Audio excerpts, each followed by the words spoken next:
Bonjour tout le monde, bienvenue sur Codigo. Aujourd'hui, je vais vous montrer comment utiliser Python pour récupérer de l'information sur Yahoo Finance.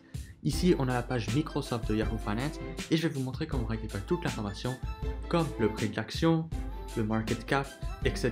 Avant de commencer, soyez sûr de vous abonner à la chaîne et de laisser un petit pouce bleu. Et maintenant, on va rentrer dans le code.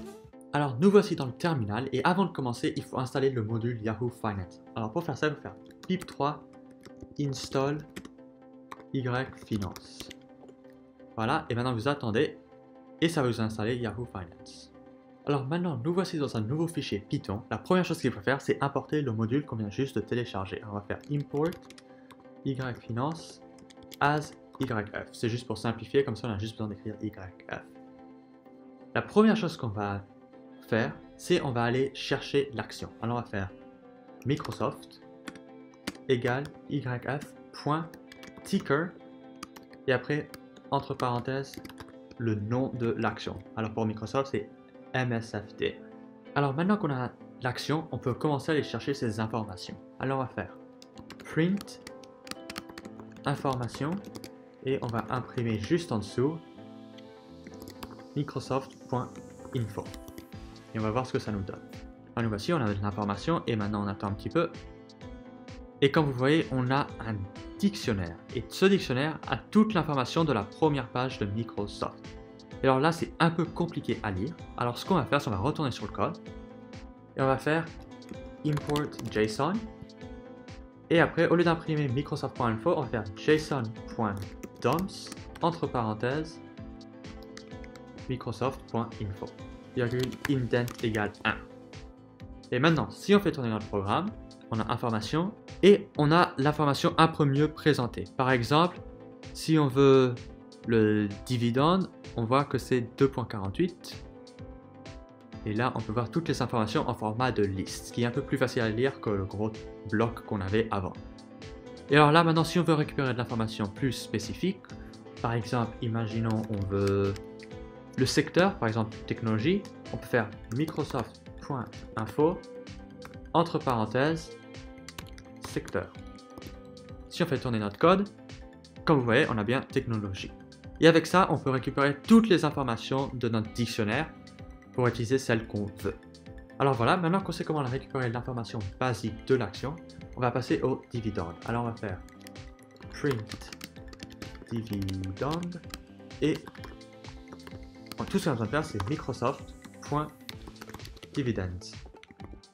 Et alors voilà, comme vous voyez, maintenant on a les dividendes avec la date et combien ils ont donné. Et je crois que ça c'est en pourcentage, si j'ai raison. Ouais, ça c'est bien en pourcentage. Et alors voilà, comme vous voyez là, on a le nom de la liste qui s'appelle Dividends. Et on sait qu'ils ont donné 72 dividendes dans leur histoire. Alors voilà, et si on veut les imprimer, parce que là comme on voit, ça ne nous montre pas tous les dividendes, on peut faire for d in Microsoft.dividends et après on peut faire print d. Et là comme ça va nous imprimer tous les dividendes. Et comme vous voyez, on a tous les dividendes. On veut aussi aller chercher les splits. Alors, on peut juste faire les splits. Et ça, c'est très simple. On fait Microsoft.splits. Alors voilà, ça va nous donner dans le même format que les dividendes, les splits de l'action. Et maintenant, on va passer aux finances. Alors, pour les finances, on peut faire print déjà finance. Et alors maintenant, on peut juste faire print Microsoft.financials. Et comme vous voyez, on a toutes les données financières. Alors combien ils ont dépensé sur le Research and Development, leur net income, leur gross profit, etc. Et là, on l'a par année. Alors comme on voit, on a 2021, 2020, 2019, 2018. Et ça ne retourne pas en arrière, parce que sur le site Yahoo Finance, ça nous donne seulement 4 ans.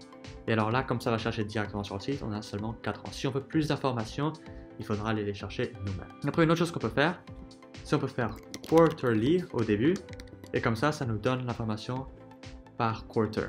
Et comme vous voyez, on a les finances pour chaque 3 mois. Et alors, bien sûr, on peut avoir plus d'informations. Par exemple, si on veut le cash flow, on peut juste mettre cash flow et on aura le cash flow. Si on veut le balance sheet, on peut faire balance sheet.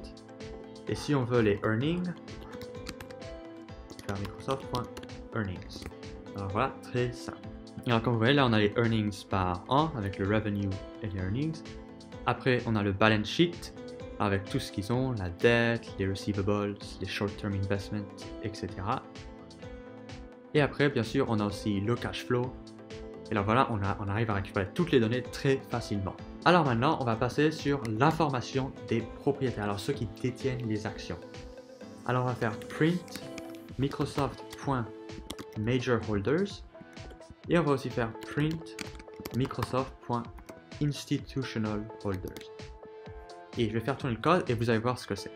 Et alors, comme vous voyez, la première chose qu'on a, c'est qui détient l'action. Alors, par exemple, on voit que 72% des actions sont détenues par des institutions. Ok, voilà. Ça, c'est le Major Holders.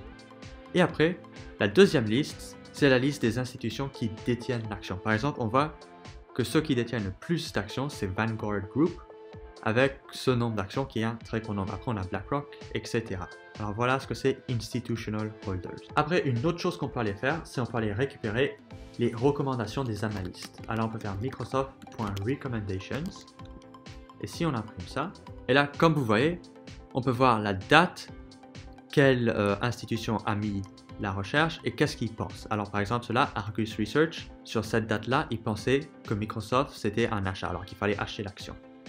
Après, là, en 2021-12-22, c'est-à-dire il y a quelques jours, SMBC Nikko pensait que Microsoft allait faire mieux que le marché. Et alors voilà, alors là on peut voir toutes les recommandations des analystes, aussi on veut voir ce qu'ils pensent. Et comme vous voyez, on a tout l'historique, on a 359 recommandations des analystes. Maintenant, une autre chose que je vais vous montrer, c'est comment récupérer les nouvelles. Alors pour faire ça, on va faire for nouvelles in Microsoft.news et on va faire print nouvelle et après on va mettre le titre, virgule, nouvelle et on va mettre le lien pour accéder à ces nouvelles. Et on va faire tourner le code. Et comme vous voyez là, on a Dow Jones Futures Rise as Jobless Claims Falls, Tesla Skids on Recall News et là on peut avoir le lien pour accéder à ces nouvelles. Alors maintenant, on va passer à comment sauvegarder les données dans un fichier d'une manière très simple. Alors, on va faire le nom du fichier. Alors, on va donner le nom fichier.csv. C'est très simple comme ça. Et après, on va aller chercher nos données. Alors, on va faire data égale yf.download. Après, le ticker. Et là, dans ce cas-là, on veut Microsoft. Après, le period. Alors ça, c'est combien de temps en arrière est-ce qu'on va. Et alors là, on va faire year to date, se dire à partir du 1er janvier. Et le interval. Alors le interval, c'est combien de temps entre chaque point de données. Alors nous, on va faire one day. Alors ça veut dire qu'on aura le prix de l'action pour chaque jour de l'année. Il y a aussi beaucoup plus de valeurs qu'on peut mettre pour le period et pour le interval. Et ça, vous pouvez le voir dans le fichier, dans la description. Alors voilà, maintenant qu'on a téléchargé les données, ce qu'on va faire, c'est qu'on va faire data.toCSV et le nom du fichier. Et alors là, ça va sauvegarder les données dans notre fichier. Et là, on va faire vite fait tourner notre code. Et alors là, comme vous voyez, on a un sacré fichier avec toutes les données, jour par jour, avec à combien l'action était dès que le marché a ouvert, quel était le plus haut de la journée, le plus bas de la journée, et à combien est-ce que le prix de l'action a fini. Et après, bien sûr, on a d'autres données comme le volume, etc.